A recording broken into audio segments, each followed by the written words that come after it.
Coming up on today's Locked On Senators, Troy Mann has been fired as Belleville Sens head coach. And we have our favorite recurring guest on. It's Mark Methot. We talk all about this move, where he's at with the Sens, and how they might be spending their all-star break. And it's all brought to you by FanDuel Sportsbook, the official sportsbook of Locked On. Make every moment more at FanDuel. This is the Locked On Senators podcast. It's your team every day. Your Locked On Senators, your daily podcast on the Ottawa Senators. Part of the Locked On Podcast Network. Your team every day.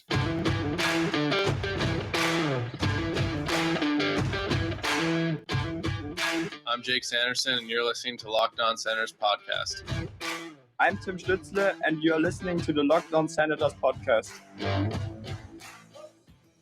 Welcome inside episode 728 of the Locked On Senators podcast. I'm Ross Levitan on the outskirts of enemy territory in Winnipeg, Manitoba, alongside Brandon Piller up in the Blue Mountains. And damn, this news kind of took me for a surprise. Late last night, 11 p.m., the Senators putting out a news release that they've parted ways with Belleville Sens head coach Troy Mann. Pilsy, what was your immediate reaction when you read the news?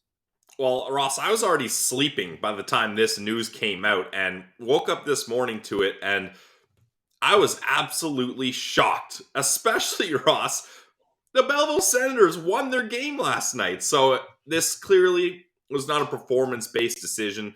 There's probably more to this story than we already know, and it's really unfortunate because we love Troy Mann as a coach. We think that he's a guy that has done a really good job down in Belleville, especially considering the circumstances of, I think it's not even a hot take, Ross. I think it's a fact that the Ottawa Senators have made more transactions than any other team in the league in his time there. So he's had to deal with a carousel of rosters, multiple PTOs. Like he told us, there's guys where he's meeting them for the first time and they're playing on his top power play unit that night in the game. Like, it's just wild what he had to deal with. But I mean, really, until we get more in this story, Ross, all we can do is wish Troy Mann the best. I think any organization would be lucky to have him. He's an intelligent coach. With every player we've ever talked to has said they've loved having him as a coach. So this is huge, huge news at a very bizarre time for the Belleville and Ottawa Senators.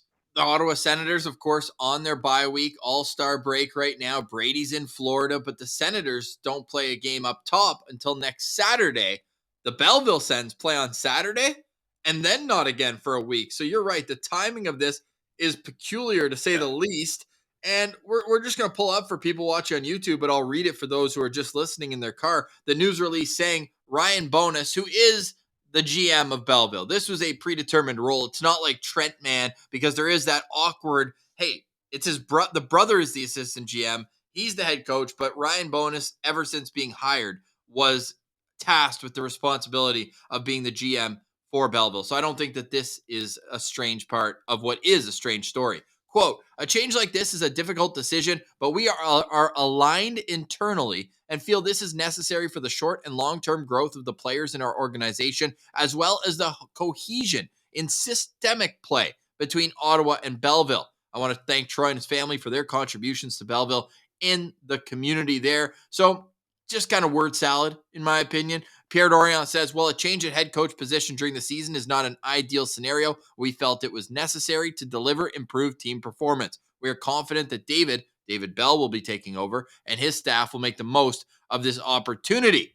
Now, Claire Hanna has dug in, and I'm sure we'll get more and more reaction from the hockey world. We read the tweet right to Marc Methot. We get his immediate reaction, so we'll save it from that. But David Bell will take over. He's been an assistant now for multiple seasons on Troy Mann's staff. We'll see what he can do with this, but we are wishing Troy all the best. And honestly, just shocking. Only 2 AHL head coaches have been dismissed in the mid-season since 2010. The last time, Kurt Kleinsdorf, which ironically was Belleville's first ever head coach, the only other head coach outside of Troy Mann, and that happened in 2014. Now, others have left the position because they're being promoted to the NHL club. And Pilsy, that's what a lot of people thought Troy Mann was destined to do, is become the Sens head coach one day. I mean, we talked about it. We thought that could be a fit that works. And I think Troy Mann could be a good NHL head coach wherever he goes from here on out. But there is more to this story than meets the eye right now. That's all I'm saying. And unfortunately, I doubt the Ottawa Senators will come clean and have transparency about this. We probably won't even hear them talk about it today. It's so cloudy right now, and it's unfortunate because the people I feel really sorry here for, Ross, obviously Troy. You hope that him and his family are doing all right. They're going to have to figure things out. I'm sure he'll land on his feet, though. He's a good guy in the hockey community with lots of experience. But is the players in Belleville, like, think about guys like Igor, guys like Roby Yarventi, these developing players that have really leaned on Troy, and now they're not going to have him, and they're kind of left in a weird spot where now the assistant coach takes over, and what's their direction? What's going on with the team now? So those are the guys that I feel really sorry for because they're put in a bad spot here. Yes, they certainly are. We'll see what happens next. As you mentioned, though, the Belleville Sens get a win. So the Belleville Sens get a win last night, 5-3. Troy Mann ends his career in Belleville with a win. Our guy, David Footy on air, tweeting out that Troy Mann finishes his Belleville Sens gig after 289 games with a record of 150 wins, 117 losses, and 22 overtime or shootout losses. Which is a pretty damn incredible record when you consider what he's had to go through. Well, compare it to the NHL head coaching record, and you're looking at quite the contrast, to say the least. But if accountability is where they're going to hide under, then let's see it at all facets of this organization. But we know things are kind of hush-hush right now with the sale going on. I'm surprised any change was made. Troy's contract was up at the end of the year, so it was probably an easier fish to fry, though, than some others that have term on it, and that way you're leaving the debt for, or the dead money for. I feel like at that point, just ride out the end of the season. Like, well, maybe things happened, right? Yeah. And they weren't able to. We'll talk to Meth about that and a whole lot more, including which team that's in the playoffs right now could be poised to miss. We'll get Pilsy and Meth's take on that. And are the Senators in a position at the deadline to do something, or should they stand pat? All that's coming up. You're listening to Locked On Senators. Today's episode is brought to you by our friends over at FanDuel. It's the presenting sponsor of this episode. And guys, they are the new official sportsbook of the Locked On Podcast Network. They're the number one sportsbook in North America, an official partner of the NFL. And if you're new to FanDuel, guys, that's even better. They got so many fun promos. For our friends in the States, you can get started with $150 in free bets guaranteed when you place your first $5 bet. It's easy. Just sign up at fanduel.com/lockedon. They got all the best bets from money line, puck line, player props, over-unders, totals, whatever you like, you can do it there. And to get even bigger chance of bigger payouts, why not do same game parlays, Ross? That's how you get some action in on these games, as we have no NHL. But the Super Bowl's coming up, guys. Get your Super Bowl bets in. Get your research done, because that's what you're going to be looking forward to here, and all on the FanDuel app. It's safe, secure, easy to use. So football fans, place your first $5 bet and get $150 in free bets, win or lose. I love that at fanduel.com/lockedon. Make every moment more with FanDuel, official sportsbook partner of the NFL. Today's episode is also brought to you by the Glebe Central Pub. You already know where I'm going with this, with our friends at the heart of the Glebe at 779 Bank Street, where you can get great food, cold drinks, and an amazing atmosphere. Last night, I believe I saw open mic night. You can follow them on their social media, Glebe Central Pub on Twitter and Instagram, and find out what's going on down at the Glebe Central Pub on a day out, day in basis. What I can tell you is that on February 17th, the boys will be boots on the ground, then boots on the bus, as we've got shuttles taking us to and from the Chicago Blackhawks game. They got shuttles for a lot of games. You can go on their website and check them. But of course, we're fired up for this one. For $15, you get a ticket to the game, and not in the game, but to the game on the shuttle. Tickets sold separately for the actual game. Bus ride to the game. Bus ride back to the Glebe Central Pub, which means green light night. And we're doing an LOSP live show. So get fired up for that. We have already sold out one bus. So get your tickets now. Don't be like, hey, this sounds like an awesome idea. I'm just going to go there on the day of and buy my ticket. No, we need to know how many buses we're rolling up on the convoy to the CTC. We need you to let us know sooner than later. To do that, go to GlebeCentralPub.com. Easy to access. If you're having trouble, go on Twitter at Sens Central. My pinned tweet says, bang, LOSP Live. Click the link there. Buy your tickets. Glebe Central Pub in the heart of the Glebe. Glebe, great food, tasty drinks, amazing atmosphere. Can't wait to see you at 779 Bank Street. Make sure when you go, you let them know that Locked On Senators sent you. All right, let's get to our interview with former Sens defenseman. Here's Mark Methot. All right, we now welcome back a very good friend of the show. It's Mark Methot. Meth, how you doing today?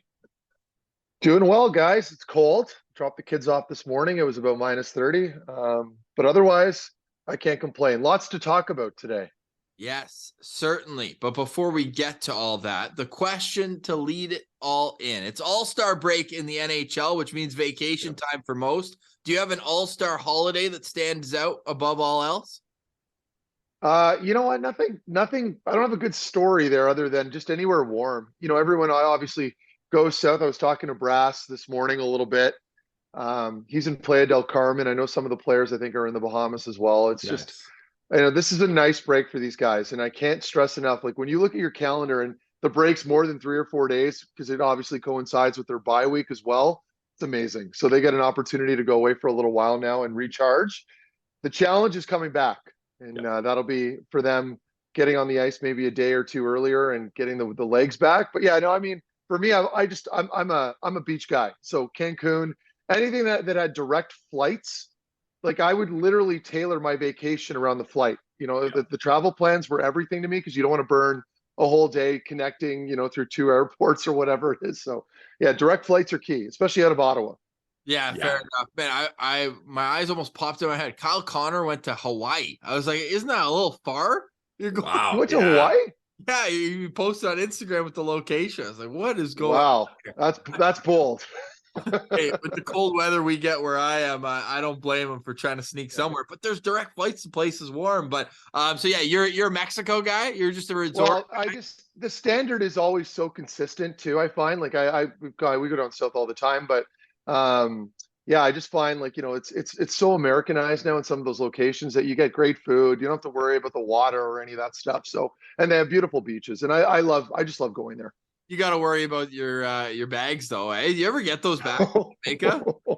Yeah, I did, man. I was so mad. Like, you know, and in the moment when you're heated, you're not really thinking rationally. You just want to take someone's head off.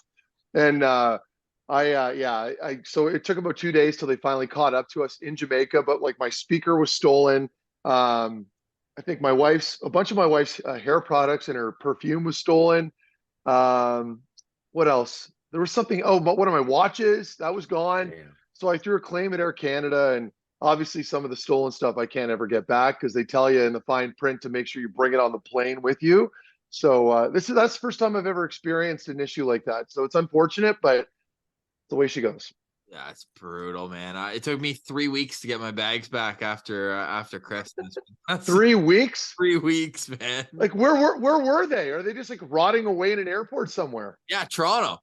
Yeah. Oh God. Yeah, Pearson's a nightmare. You know, and I've been flying through it quite a bit, especially with all the TSN stuff and the odd junior game that I have to do out of Toronto.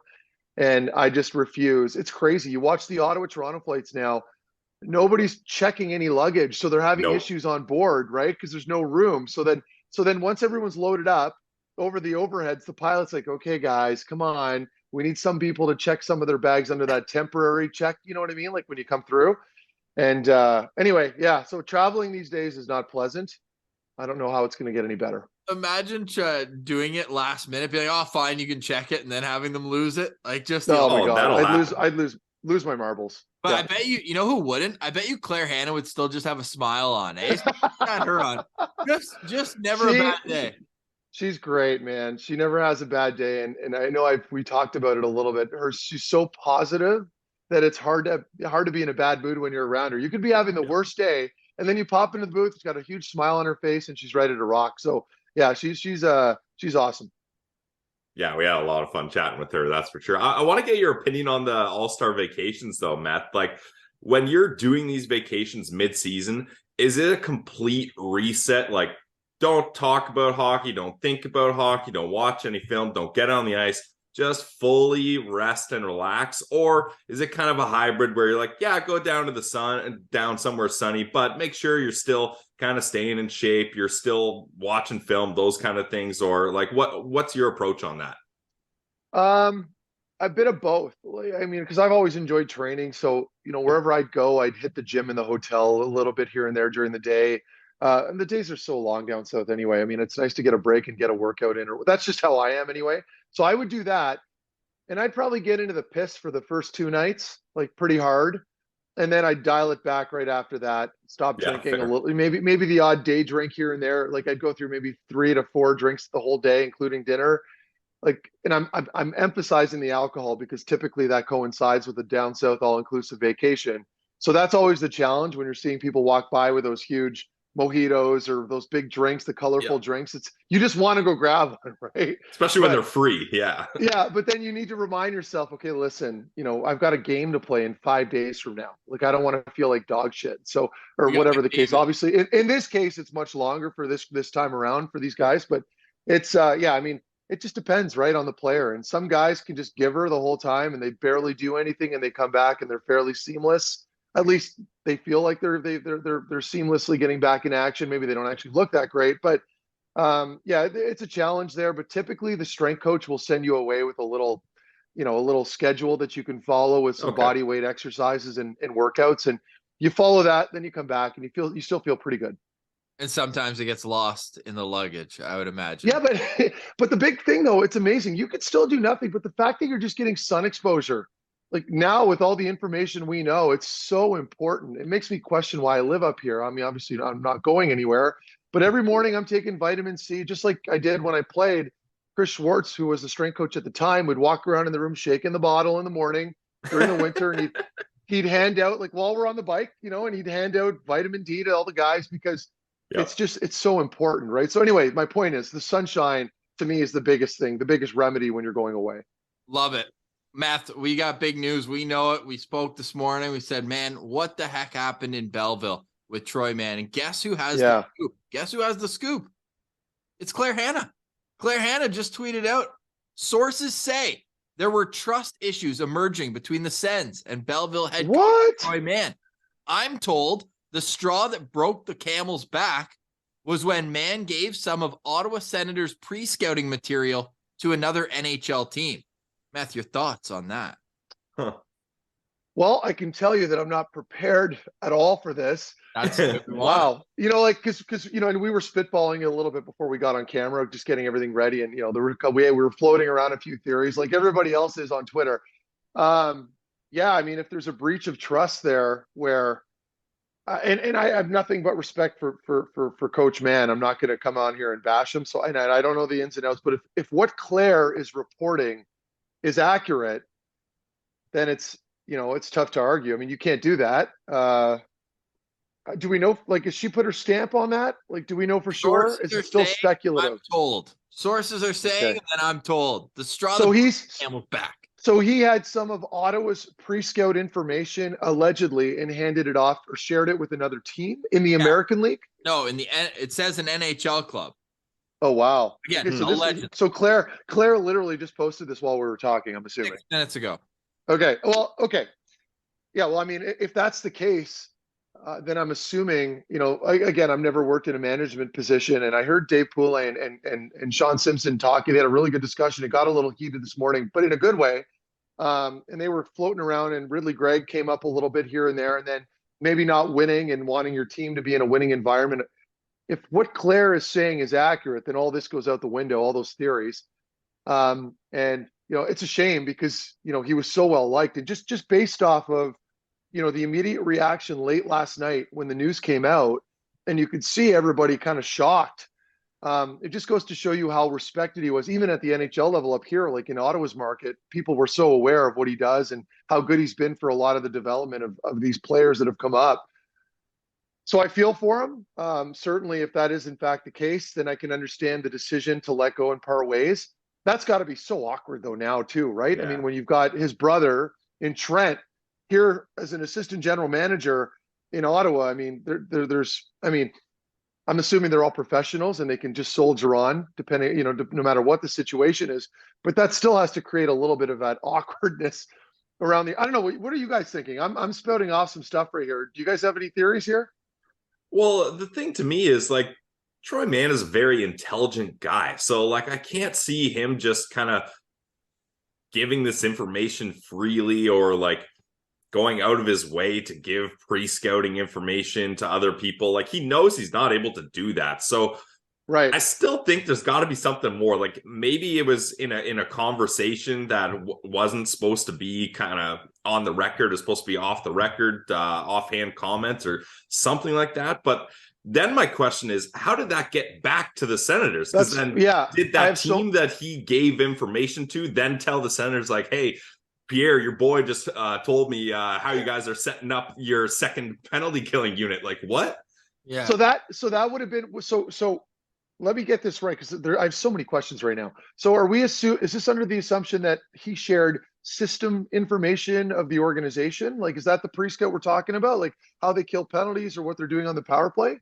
Or are these individual pre-scouts from individual players? Like True. Yeah. Like it could be when that. I hear a pre-scout, I immediately think, okay, this is the information on this player and that player, and this is his tendencies, and this is what he does on the power play.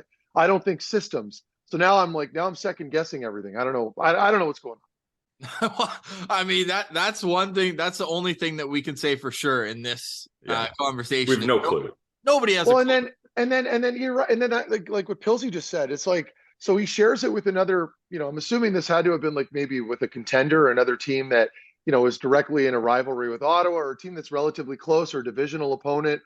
And then if that's in fact the case, like again, we're just repeating what Pilsy said, how does that get back? Yeah. So, it makes you sort of start questioning this whole thing a little bit more now, and it doesn't really answer any questions.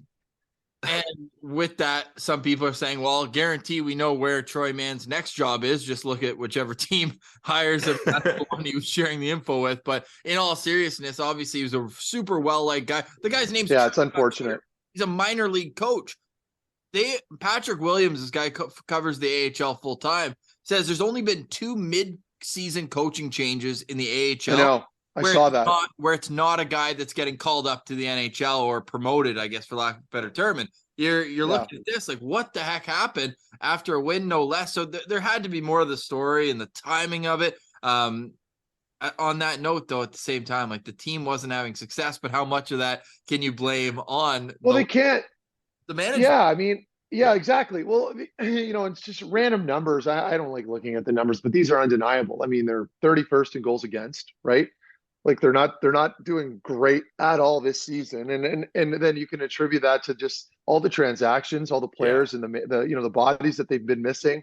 They've gone through 5 goaltenders, so I don't believe, especially at the American League level, that this would have been a performance-based decision. I have a hard time believing that. So that's why what Claire is saying kind of checks out, and I'd have to give her the benefit because she wouldn't post something if she didn't have reasonably concrete proof behind it to back her point. So, for me, it's like I would dismiss the fact that this was probably a results-based decision. And if this is in fact the case, it gets a little juicier, doesn't it? So now, just hearing Troy's perspective, like I can't wait to hear him talk about it and see what he has to say if he does. I'm sure we know he's a professional. Yeah. We know that no matter what the circumstances are, he's probably not going to want to throw anybody under the bus. It is never beneficial to throw an employer under the bus, right? Like in any line of work, anything especially when your brother still works there. Exactly. But whether you've been fired, whether you walk away, whatever it is, it never benefits you as an individual to shit talk your previous boss. It doesn't win because it looks bad wherever you end up going next, right? So I can't imagine he's going to say very much, but I mean, I'd love to be a fly on the wall right now in some of these conversations just to hear exactly what went down. I wish I had more information. You guys seem to be more in the know than I am right now.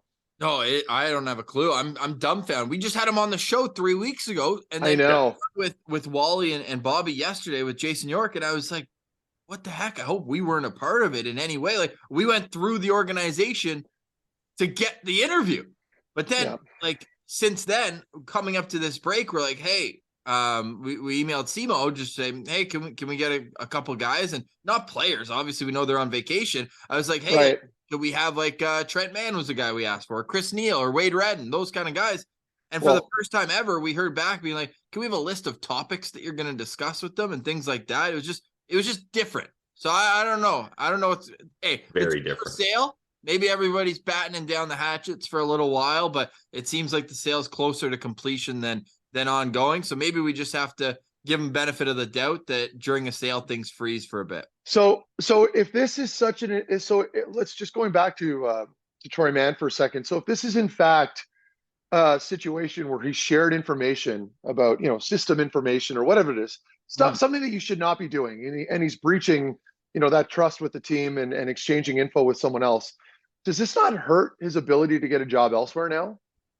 Like, would this not affect? And now I'm not advocating for that. I'm just wondering, like, if this is in fact, what he did, and Claire's correct, does this not affect his ability to get a job on another team? Like, would another general manager on an NHL club look at that and be like, no chance, I want this individual working for me now?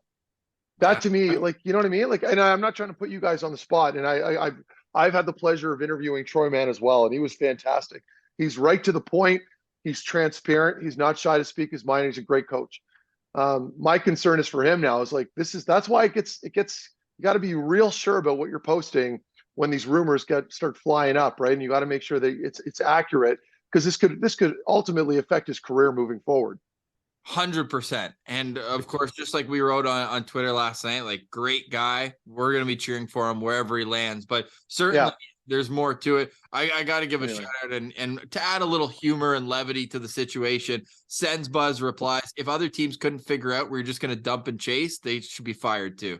For the other team. But no, in all seriousness, the interesting part from that news release last night that was hastily written, and nobody really knew it was coming out until 5 minutes beforehand. And all of a sudden you see, we want the systematic alignment together with Ottawa and Belleville, kind of assuming that they play differently. I don't know. I did you think that was all just a bunch of word garbage? Word salad? Word salad. Thank you. Yeah, no, I mean, well, there's a few things. It was posted late at night. Yep. Right. So maybe there's a little bit PM. Almost as if they'd kind of throw it under the rug and hope everyone was sleeping and would miss the information. Of course, everything blew up. And then again, just how, as you guys mentioned, how quickly it goes down. Like, I mean, it almost felt like someone found something out or had a disagreement on the spot, and it was an emotional, I don't want to call it an emotional response, but they did it right away then and there, because clearly there was a huge disagreement or something happened. And that would lead me to believe even more, especially after a win, that this wasn't a performance-based decision. There was something else going on, which reinforces everything else we're talking about. So yeah, really, really odd. Now I'm not going to sit here and try to bash my former team. But I'd like to give them the benefit that some lines were probably crossed for them to go that far to fire a coach that was so well liked, across the board. Yeah, interesting. All right, we appreciate the angle that you're coming at it from, Meth, and this is great that this is our first time having breaking news together, so this is great. I know. As you said, preparation just gets thrown out the window, and we just go based on emotion and thought process. And I mean, if that's all that happened, I would be surprised, because as Claire said, it's kind of been a build-up, but I just hope we weren't part of it, because I don't think Troy said anything. No. Listen, there's no chance. There's no chance. And I just, this part's tough, right? For people like us, because our tires are spinning. Everyone wants to know exactly what happened. For me right now, at this point, all I can say is we have to wait for all the information to come out. Yeah. And I would go one further to say, listen, let's just wait to see at least the press conference, right? Like, they're going to have a presser at some point, probably, I'm assuming today, no? I doubt it. Really? So they're just not going to address it and just move on? That's my guess. I mean, I don't think they're going to talk. They seem to have that kind of approach to this. But I don't know. Is that intelligent? Like, when you do that, you're leaving everything open to interpretation, and all of us just keep screaming out all these random rumors and theories that just kind of makes things worse. Like, for me, it's like, just be a little bit more transparent about it, and it just puts all that speculative nonsense to bed, and everyone moves on. But we'll see. Yes, we will see. We know the Senators don't play for another 9 days. Belleville has one more game before they go on their All-Star break. Hey, the All-Star game is going to be on TSN this year. That's going to be pretty cool for Igor Awesome. Glove. Yeah, I emailed Jamie McLennan and Noodles to get him back on the show, and he's like, "Yeah, I'm actually going to be at the AHL All-Star game Monday, but maybe later in the week." So it's awesome that it's going to be on that. I'll be tuned in for sure. Were you ever an AHL All-Star, Matt? I had 1 year where there's no question I should have been, but I didn't play enough games because I was called up. I was up a lot that season, and that would have been, I think, my third year in the American League. With the game, like, and I didn't have insane stats, but the game was just too easy for me at that point. Like I was a stay-at-home defenseman rushing the puck every other shift. You know what I mean? So that's when I kind of had an inkling, but then I didn't obviously play enough to go up there. But I mean, I think at that level, it wasn't something that I ever aspired to. Like, I think when you're a player down there in the American League and you're not an AHL lifer, you don't give a shit about the American League hockey game or the All-Star game. And that's my honest answer. It's not something you're even remotely thinking about. I think for me, it would have been more, I want some rest. I can take these next couple days to recover and focus on that next game. Because all you're thinking about is getting called up when you're in the American League. All you're thinking about. Dude, you had some animals on that team, by the way. I mean, you had 130 penalty minutes in 66 games, a career high 7 goals. You hadn't scored that many goals in the OHL, NHL. No. But you had Zenon Konopka, Tom Sestito, Aaron Rome. Only 2 we had guys. Derek. I think Derek Dorsett was there too, who is also a little spark plug. We had about 5 legitimate fighters, and then we had others kind of coming and going throughout the year. John because. Yeah, Nasty he was great. And we had a guy, Mike Scroy, who would come in a long black leather jacket with these like biker gloves on, and he looked terrifying. And he'd come in and he'd start punching the bag in his suit, like before a game, with his leather gloves on. We had a punching bag in the basement at Syracuse, and he'd kick it, throw in the odd headbutt, and then he'd go get dressed. And I love the headbutt. Nice. Yeah. Make sure it's still attached. The whole thing in Syracuse was outrageous. We had fans dressed as the Hanson brothers that would run around the glass when we'd score or fight. Nice. We had a guy in the stands with a full wolf carcass, like stuffed wolf over his head, that would scream at all the players. Zenon Konopka would spray the crowd with water in the warm-ups. Morasti would fire pucks off the glass out of our zone into the opponent's zone during pregame warm-ups. Multiple line brawls that year. It was just... it was insane. It was insane. Man, 2 guys on that team still play in the NHL. They're both Ottawa Senators. Nick Holden had 1 game, and Derek Brassard as well. Yep. That's hilarious. Let's get into the Sens team as it is. Let's do it. We always love getting your take on where they're at. I know your next game against Edmonton coming up. Just stay tuned right after this on Locked On Senators. Today's episode is brought to you by Shawarma Palace. Let me tell you about my happy place. You know it's Shawarma Palace. I love all 9 locations, but one that stands near and dear to my heart is on Rideau Street by Augusta. The OG Shawarma Palace. Shawarma Palace is Ottawa's best spot for shawarma, best spot for fast food, best spot for food. Let me be clear. It's since 1997. So you know that they've stood the test of time, and it's more economical to go to Shawarma Palace and feed your whole family for the week than it is to get robbed at the grocery store. So head to Shawarma Palace, get the unreal platter, try to eat it all at once. I dare you. I don't think you can. Pillsy would take a month to eat that thing. He's a sandwich guy. Make sure you get your extra garlic. Always at Shawarma Palace. Meth, how much do you love Shawarma Palace? I love it. That's my hood, man. I grew up in the South End by South Keys. So big fan, and they always treated me real well when I went in there. You are never far from a Shawarma Palace all over the city of Ottawa, but if you're too lazy to go, check them out on Uber Eats at Shawarma Palace. Make sure you let them know the Locked On Senators sent you. It's Shawarma Palace. Game days taste better at Shawarma Palace. All right, we're back with Mark Methot. Meth, your intro is getting shorter and shorter. I apologize. I will get you a great one next week. I was like, hey, we're here with Meth. What's up, dude? But no, it's all good. We do appreciate you having you on the show. Former NHLer, almost AHL All-Star, not quite. Yep. Too good for the AHL All-Star game. That's the narrative. Too good. Hey, the Sens have won 4 in a row. Are they too good? What's going on here? Are you going to tell me you're cautiously optimistic? Look, I'm like anybody else here, and like you guys, and I say this all the time. I only benefit when this team does well because finally there's different things to talk about, and we don't have to shit all over them all the time, right? So it's a nice change of pace. Um, yeah, and we talk about this. You look at the standings, and I think as a player, especially if you're playing on an Ottawa right now, you're looking at the standings a little bit. You're thinking you're kind of half in, half out, right? You don't really know what you are because if you're listening to media, a lot of us are basically writing them off. I don't really see how it's going to work. They have to do a lot of work and string together a lot of wins here. I don't know what the final tally would be, but they have to go like 22-10 or something ridiculous, right, guys? Yeah. Is that correct? Some of the people that do those playoff pie charts, they have the Sens at a 16% chance of making the playoffs here. So that seems high. 16%. That was really? That was my reaction as well. Yeah, I thought that was a little high too, which is great. I mean, it's good. And the idea of having to play some meaningful games, it makes me sick even saying that same line all the time. But just keeping the fans engaged to me is the biggest thing. Like no one wants to see a team mathematically eliminated, in the new year. Certainly they're not that bad. They're in a hunt. They're in there with a cluster of teams right now with, between 5 to 10 points separating them all from each other. So, I always say this, when you look at the top 8 teams, particularly in the East right now, all the best teams, all those teams with all the core pieces they have, to me, are not going to move unless they run into some form of injury bug, right? Like if they get hit with a bunch of injuries, barring injuries, I should say, they're probably not going to move. I mean, when you're chasing teams like Pittsburgh and Washington with the pieces they have right now, if they're healthy, I don't see how they're going to regress. There's one team that I'm looking at maybe a little bit, and it's probably Washington. Yep. I believe they're 4-6-0 now in their last 10, and yeah, they've got some guys back, and obviously, they know how to win games. They've been there.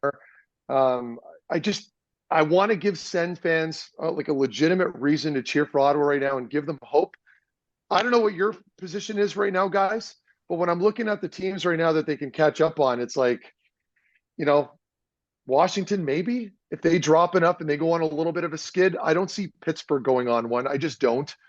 Between Malkin and Crosby and the rest of them, and if they can stay healthy up front, they're just not going to lose that many games, right? So Washington, there's an argument there. Aging core, a little inconsistent. So maybe, but you're going to have to keep your fingers crossed. So McCurdy does these point projections as they go. So that's and my ring light's going to get in the way here. I can see it. Yeah. So that's the Atlantic Division. Yeah. And then the dotted line is the playoff cutoff. Yeah. I'm at the point now where if the Senators finish first out of those 4 teams, Florida, Buffalo, Detroit, Ottawa, I would say the season is a success, and that means at least keep us engaged if they finish 2 points out, I'll be obviously sad because it means that they'll have push and just fallen short. But I still think that in the long term, you can build off of that. Whereas if they keep just kind of up and down, I'm just sick of the highs and lows. Like, I guess that's kind of the next step in building consistency, Meth? Because right now they'll have a couple 4-game win streaks and then they'll lose 4 or 5 in a row, and it just you don't get anywhere like that. They need to start being able to lose one, put it behind them, and then win a few again. Yeah, and I agree. But when this team is doing well, Thomas Chabot is on his game, Jake Sanderson is on his game, and your core leaders up front are on their games collectively. When one of them or 2 of them take a night off, typically speaking, they don't win. And then, of course, you make the argument, well, you need good goaltending. We can all agree on that one. I've noticed Chabot's game pick up. I mean, at least I don't know what his analytics are, and someone might be able to dunk on me here, but because I don't read all those numbers. I'm too stupid. But I watch the games and I tell you who looks good, right? That's honestly Chabot to me looks good. That's why you're perfect for the show, because that's us. But let me tell you, he hasn't played 25 minutes in the last 4 games. Like, how perfect is that? There you go. And so between the 2 of them on the back end, I can't believe we're talking about Sanderson. I mean, all that responsibility he has now. What a player. But between the 2 of them, certainly, they drive the ship on the back end. There's no question there. And then with Brady and Stützle, like they were outrageous these last couple games. Giroux just consistently putting up numbers. And then Batherson, Drake Batherson, all of a sudden, You know what I mean? And his name can fly under the radar a little bit there because he's the kind of guy that he'll have these real flashy sequences occasionally because he's got so much skill and he's such a smart player, especially in the offensive zone. I got to be careful. But when he's relatively quiet and complimenting that line now, I mean, and then you've got Greg in the mix, it's really just sparked everything up. I mean, it's just everyone's just seemingly figuring it out all of a sudden, which is great. So you mentioned, well, they might go on a 4 to 5 game skid. I honestly don't see them going on a 4 to 5 game skid anymore. I'm hoping that those days are in the past. Maybe they drop 1 or 2, but at least they're still playing well. Yes, they're going to lay an egg once in a while. There's going to be a stinker here and there, and then the narrative might change for 24 hours within the fan base. And then they come back, and we talk about how Ridley Gregg belongs in the Hall of Fame again. It's just crazy how polarizing and how emotional we can get as fans, right? And it's funny to read all that stuff. And then, of course, a young player might go on a skid. Anyway, long story short, I like the way they're playing right now. I think everybody would agree with that. That's not a hot take. Even the Islanders, Buffalo, now let's focus on the Islanders just for a split second. They bring in Horvat now. That's going to give them new life. Yep. They've got very good goaltending in Sorokin right now on the back end, right? Like they've got consistent goaltending, which to me is one of the biggest pieces you need. So the reason why I'm mentioning that is look at all these teams they're going to have to leapfrog. If we're talking playoffs, I don't see it happening. And I don't mean that in a negative way. I think the way to look at it is how you mentioned it, Ross. And it's if they're a couple points out, the season is a success. And that's what I said all summer.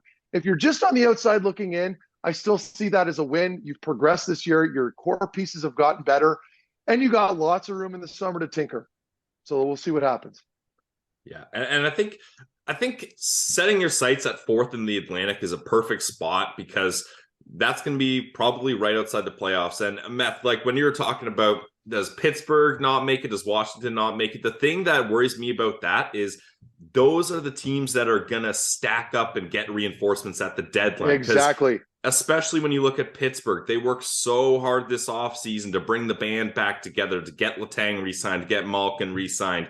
Now they're having troubles with goaltending. Tristan Jarry hasn't been able to stay healthy, and the other guys haven't got the job done. So those are the guys that are going to acquire goalies. They're going to acquire reinforcements to keep those positions. So to pass them is going to be very difficult, especially because the Senators are in a position where they probably need some reinforcements. Cam Talbot's going to be out 3 to 4 weeks. Artem Zub isn't back yet. There's still other injuries going on. They need better depth players.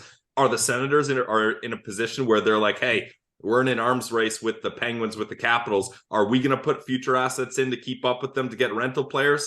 No, they're probably not going to do that. So I think you're going to get out-muscled here as the stretch goes on, unfortunately. And to go one further on your point, which I completely agree with, Pilsy, I would even say, those players you talked about, Pittsburgh, just as an example, that team is not going to start regressing on the second half. No. Those teams just get better because these old dogs on the team, all the big top dogs that they have, their games just slowly amp up and get better and better. Whereas typically speaking on younger teams, you come out like a bat out of hell and then you kind of peak and those guys kind of get tired. They're not used to the long seasons. And it's harder for them to manage that. And the teams start to go on a little bit of a skid here and there, and you start dropping points. So teams like Pittsburgh aren't really going to lose. They're not going to fall back. They're certainly not going to. At least I don't think so. You mentioned the goaltending situation there. Good point. But I still think when you've got a player like Malkin and Crosby on your team, I mean, you're not going to drop. So that's not me trying to rain on anybody's parade here in Ottawa. Like I said, keep things positive. Focus on the young guns. They're going to get better. You sprinkle in some nice pieces here in the offseason, maybe even at the deadline. We don't know what Pierre's going to do. I don't believe in any short-term rentals. I think most people agree with that. But if you can go out there and there's a player available that you'll be able to extend, I mean, you do it. But right now, that's not something that I'm looking at.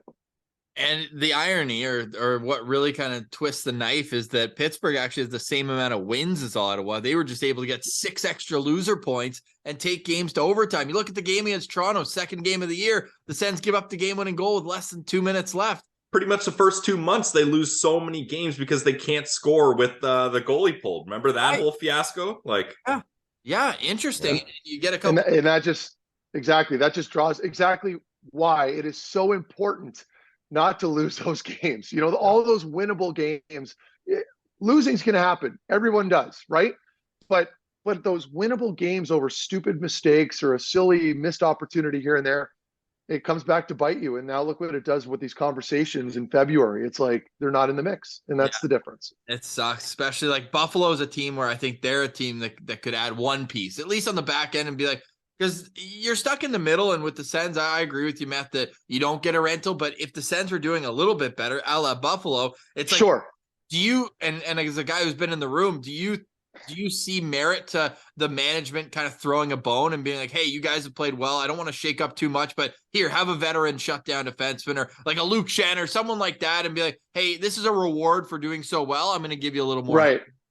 Yes. I would say yes, because when you're a current player, particularly, not a rookie, particularly an older player, maybe a veteran or a player like Brady, who's got a few years under his belt now, those guys don't care about the future. Well, I shouldn't say it like that, but they're not concerned about prospects and protecting players in the minor league. They just those are just win guys that are going to take their jobs later on. Exactly. Yeah. All you care about once you're on that team is winning now. You're also realistic, and by after the 50 game mark, you've got a relatively good pulse on the team and on your own squad and where you're at and what your goals are. But you never want to give up, and you certainly want to keep winning. So. Yeah, I mean, if for a player like Brady and company right now in the room, they certainly want to add players, I'm sure. They don't want to be sellers. I don't really see that happening. I don't see Pierre being either or, though. I think the status quo will probably remain unless an opportunity arises, and you'll see a lot more movement in the summertime. That's my guess. Final question for me, Meth. Who do you think's the most likely Senator to get traded? Oh, I know. Putting you on Talbot's. Well, no, I don't mind answering that. Talbot's hurt. So I don't know that can even happen there. I mean, I've heard LA's been sniffing around. I think it was the fourth period that was saying that they could be interested. Sure, for sure. That would probably be the only guy. That's why that was the first name that came out of my mouth. Tyler Mott. I had this discussion with Bruce, and I think we talked about it on 1200 the other day too. I know his name was floating around, and I don't see the point. I mean, why would you trade a player that you're inevitably going to have to replace down the road anyway? It's the same argument I had when I talked to Nick Paul. It's like, you're going to trade Nick Paul only to look for a Nick Paul right afterwards, right? And sometimes you have to bite the bullet a little bit. So, I don't know who you guys have in mind. For me right now, it's probably going to be, if you're looking for a legit defenseman, it's going to be somebody of value.